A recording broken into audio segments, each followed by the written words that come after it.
Now guys, have you ever watched a movie that went from 0 to 100 very quickly? What about 0 to 1,000? Hell, what about 0 to 10,000? Let's not stop there. Well, I watched a movie called Vulcanizadora over the weekend, and my God, was it very much that. My name is Derek Skiba, and you're watching Faces of Death. They don't do intros. Oh my gosh, Marty. A movie that I found very interesting. I really did enjoy myself with it, but above all else, it's just one of those films that I really wanted to talk about with you guys, so let's get into it. Now, Vulcanizadora is not like a traditional horror movie by any means. It's actually very similar to the movie On the Count of Three that came out in 2001, where two friends, if you want to call them that, agree to an S-Pact, which I don't really think I have to elaborate on what that is. And we're following our two characters, Marty and Derek, who are channeling themselves through the forest to an unbeknownst location for the better part of, I would say, the first half of this movie. Now, Derek here is a very complex character because he's very whimsical, he's very charming, he's definitely the comedic value of the movie, but a lot of signs point towards the fact that he's probably not going to partake in whatever they're about to do, even though he already agreed to it. And our other character, Marty, here is every bit of a nihilistic stick in the mud, where he is just ready to get it over with.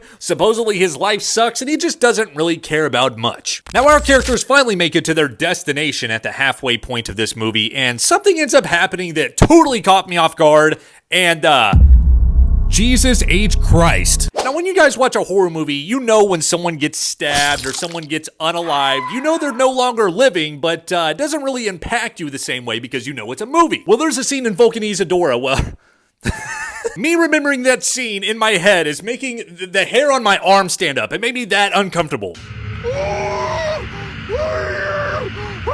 The one horror sequence in this movie, if you want to call it that, is very reminiscent of you driving past a car crash. I'm sure you guys have driven by many car accidents where it's really not that big of a deal, probably just a fender bender, people come unscathed. Well, this is the one time where it's serious, and this is the one time where you see a casualty that you wasn't supposed to see. When you see it, you're just shocked. It freezes time for you. You don't know what to do with yourself. This is what that one scene in this movie did to me. And what's crazy is the fact that it's so simplistic, it's not overly extravagant by any means. But I think one of the reasons why it hit me so hard was the fact that everything up to this point was just very normal feeling. It's also shot in a way where it just feels very amateurish, which makes the whole sequence seem very real. And it really floored me. Now, what makes Vulcanizadora such a good movie is the fact that after this sequence happens, the rest of the movie is just totally different.